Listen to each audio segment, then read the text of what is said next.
मी एकच सांगतो की नवी मुंबई महानगरपालिकेची परिवहन सेवा ही देशामध्ये एक नंबरची होईल, हा विश्वास या ठिकाणी की नवी मुंबईच्या जनतेची सेवा विविध प्रकारे करणं हे महापालिकेच्या प्रतिनिधित्व करणाऱ्या लोकांचं काम आहे.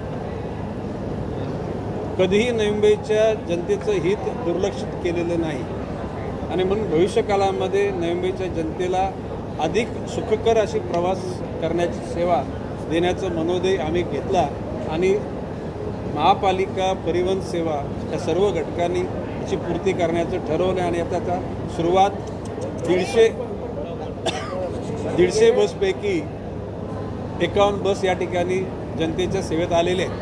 भविष्यकाळामध्ये राहिलेल्या 99 बसेस लवकरच येतील. आता या पावसाळ्यानंतर ज्या ज्या ठिकाणी रस्त्याची दुरावस्था झालेली आहे ते रस्ते दुरुस्त केले जातील.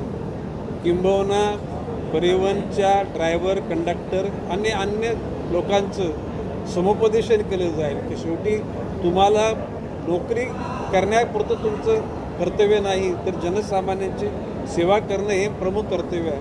आणि मला विश्वास आहे ते सर्व घटकसुद्धा अतिशय सकारात्मक भावनेतून त्या अनुषंगानं जीवनाची वाटचाल करतील आणि जनतेला चांगल्या सेवा मिळतील.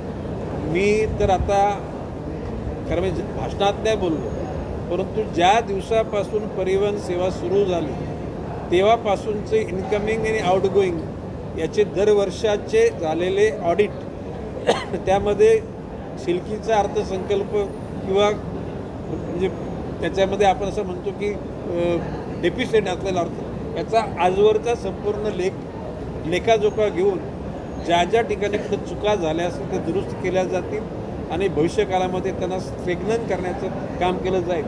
विविध डेपोंच्या जागी त्या ठिकाणी हॉटेल, मोटेल अशा प्रकारचे शॉपिंग सेंटर उभारून त्याच्यातून पैसा निर्माण करून परिवहनची सेवा जनतेला जितकी स्वस्त आणि जितकी अतिशय लाभदायक आणि आरामदायक मिळेल असा त्या ठिकाणी विचार केला जातो. निश्चित मॅडम, या नवी मुंबई शहरामध्ये की साधारणतः 8 वर्षापासून कोणती नवीन बस नव्हती. म्हणजे असं नाविन्य असं काहीच नव्हतं.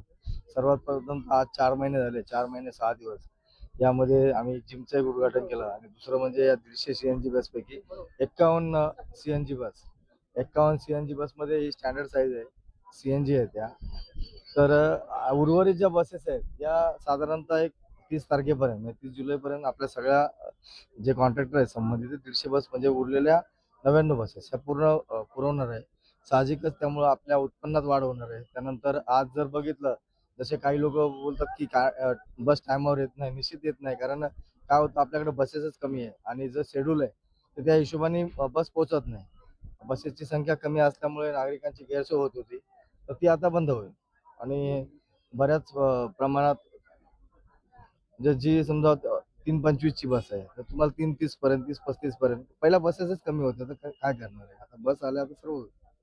नाही, साधारणतः या ज्या 88 बसेस आहेत त्या अशोक लेलँड कंपनीच्या आहेत. साधारणतः एक 88 कोटीच्या जवळपास या 150 बसेसचं खरेदी झाली.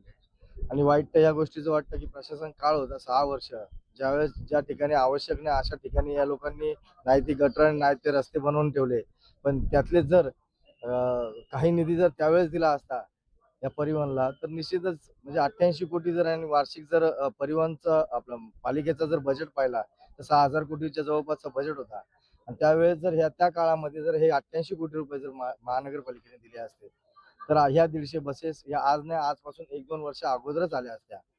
आज काय झालं, 8 वर्ष अगोदर जी खरेदी झालेली तेव्हाच्या बसेस आजपर्यंत त्यांची मुदतबाह्य कालबाह्य झाल्या त्या आणि डिझेल बसेस आहेत ऑलरेडी त्या स्क्रॅपलाच गेल्या. त्यामुळे आता ह्या ज्या बसेस आहेत याने नवी मुंबईच्या जे नागरिक असतील त्यांना निश्चित फायदा होईल. आणि याच्याच पाठोपाठ ज्या आमच्या परत 150 बसेस आणि परत 100 ह्या ज्या बसेस ज्या प्रॅक्टिकली रस्त्यावर धावतील त्यावेळेस चित्र स्पष्ट होईल आणि त्याचा रिझल्ट मी तुम्हाला देऊ शकतो.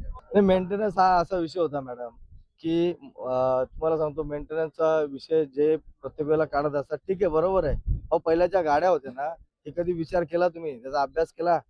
किती 1.5 एव्हरेजच्या गाड्या होत्या, त्या डिझेल गाड्या होत्या, मेंटेनन्स येणार ना? का नाही ना, म्हणून तर आम्ही बंद केलं ना त्या आल्यानंतर. दीडचा ॲव्हरेज मध्ये आज डिझेलचे रेट किती आहे आणि जर तो दीडचा ॲव्हरेज देत असेल तर त्या बस चालून उपयोग कसा आहे? आणि प्रशासन काळामध्ये हे सगळं केलेलं आहे यांनी. आम्ही आल्यानंतर आहे ना फक्त 28 बस शिल्लक आहे त्या डिझेलच्या, त्या पण आता या पूर्ण धावल्या लागल्या त्या दिवशी ते बंद करून टाकणार आम्ही ग्रीन फील्ड वरती आहे. त्यामुळे आम्हाला एक तर सीएनजी किंवा इलेक्ट्रिक